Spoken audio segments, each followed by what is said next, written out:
All right, Kevin, 2020 NFL season was very different to say the least. What did you learn from it and what do you make of it and the unfortunate finish of, going out in the wild card round?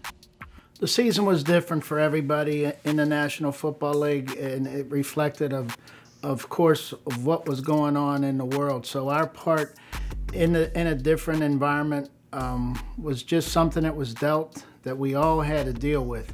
The National Football League and the Pittsburgh Steelers in terms of us. But, the season was a different one. We got off to a great start at the 11-0 mark. I really didn't even feel good at that point because I knew that ultimately we would judge ourselves by how we were able to do in the playoffs. And unfortunately, we didn't fare very well. Obviously, a disappointing first round loss that sticks with us as we move into the offseason. Now, last offseason started normal and then obviously things changed. How will this offseason work in terms of your department? We're still not sure. It's an evolving process. Hopefully we can get back to somewhat normalcy, but as we stand right now, there's no combine. So to speak, there will be hopefully some medical parts of the combine we'll be able to do, but the traditional combine and the workouts won't happen. We're still putting together the pro day process. We're uncertain how that will come together. So we hope it's better than last year, but ultimately it will still be different for sure throughout this part of the off season.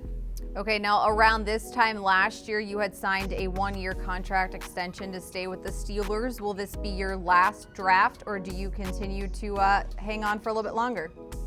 We're very grateful that Art and the organization are been willing to work with us on a year-to-year basis. Right now, our focus is on the free agency, the draft, pro days, the off season, and wherever we get to with the contract status, we'll get to that at the appropriate time. But again, I'm just grateful that they're agreeable to work with me on a year-to-year basis because, quite honestly, that's how we judge ourselves year to year. All right, the big one, Ben Roethlisberger. Where do things stand right now? Has there been more communication between you guys, the front office, and Ben Roethlisberger? Ben obviously is our quarterback. He did some really special things last year. We believe he still can do some special things as we hopefully move into 2021. Of course, Ben is under contract.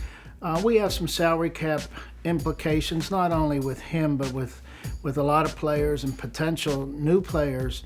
So we have to be aware of that. He has to be aware of that as he is. We spoke right after the season. He came in and visited myself and Coach Tomlin and Art Rooney, and we all had good discussions, and we agreed that, look, we'll just stay in touch and see how things progress throughout these months as this salary cap and this off season comes together. What do you think about the quarterbacks other than Roethlisberger on your roster in case if he isn't here in 2021?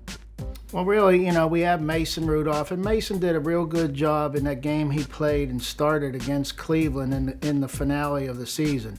Came up a little short in getting us a win, but he gave us a chance, and that was really important for him. It was important for us to see that. The only other quarterback under contract with us is Dwayne Haskins. We're excited to see what Dwayne can do with us. It didn't work out for him in Washington. We had high grades on Dwayne coming out of Ohio State. Of course, he got picked a lot higher than we were able to make that decision.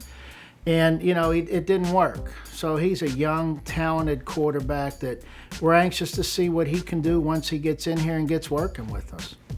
Two-part question in terms of Marquise Pouncey. One, your thoughts on his retirement, his career, and his time here in Pittsburgh. And also, the second part, do you think him retiring will have any impact on Ben Roethlisberger's decision? I really can't comment on how it will affect Ben because I don't know how their conversations went. Marquise Pouncey was a great player for the Pittsburgh Steelers. Marquise got to the point in his own personal life where he felt he wanted to spend more time with his family, and we will always respect that. On the football field, he could still play at a high level. But Marquise had higher standards for himself or higher expectations and standards for himself than maybe some others like myself had. Because I still felt he was playing at a high level. But if Marquise wasn't playing at an elite level in his eyes, he felt it would be time to move on. And obviously he and his brother Mike made I don't want to say they made a joint decision. They made individual decisions but announced jointly. So again, Marquise was special. Marquise will always be a special Pittsburgh Steeler, whether he's here or not, and he knows that, and we're just so appreciative of what he did for us during his time here. All right, free agency is coming up here on the league schedule. Almost 20 players will become free agents. I know you don't know the salary cap number yet, so how do you decide who to keep and when, and how to make these decisions with such a large group? These are actually daily discussions. We don't know. We do know that we have 19 unrestricted free agents. Again, we talked about Marquise retiring. We had Vance McDonald retiring. And again, we want to wish Vance all the best in his next phase of life as well. So we have daily discussions about our own free agency situations, potential free agents from other teams.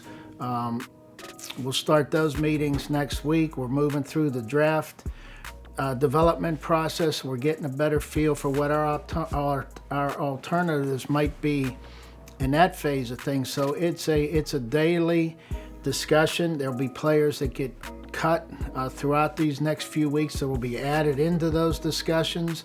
And those are the types of things that every day we're looking at and talking about and trying to make decisions so that ultimately when the new league calendar starts on March 17th, we'll be in a good position to deal with free agency and then deal with the draft when it comes up. Is there a priority, a player that you guys want to make sure that you keep in Pittsburgh among the 19 unrestricted free agents, that 2017 draft class? TJ Watt's under the 5th-year option, but Juju Smith-Schuster, James Conner, Cam Sutton, there is a lot of guys who have done great things for this team. There are, and on the exit interviews, we had great discussions with each of those players. The 4 you mentioned and every player that was a potential free agent we had a talk with before they got out. And you'd love to keep that team together. Again, that team did some special things early in the season last year, and are they capable of doing those types of things? We think so, because we thought we had more players ascending than we did descending. So whether we can get that group back together in what form or fashion, none of us know, because really the whole cap situation, it's still an unknown. That'll be determined over the next few weeks by ownership and the NFLPA when they sit down and get those numbers together, so we'll have a better idea. But ultimately, hey, we'd like to keep as many of those guys from last year's team as we can. Is it fair to say, though, TJ Watt is somebody that once you guys figure out the pieces to the puzzle, you want to extend and keep as a Steeler? TJ Watt's a special player. He's emerged as one of the best defensive players and one of the best players in the league. Whether or not he got that recognition, and that's taken nothing away from Aaron Donald, who's a special player, a special Pittsburgher, and just a great human being. But TJ is as well, and we're so appreciative of what he's developed into, and ultimately we want TJ to have the type of career where it's a career where he can maintain that great level of play and do it for the Pittsburgh Steelers.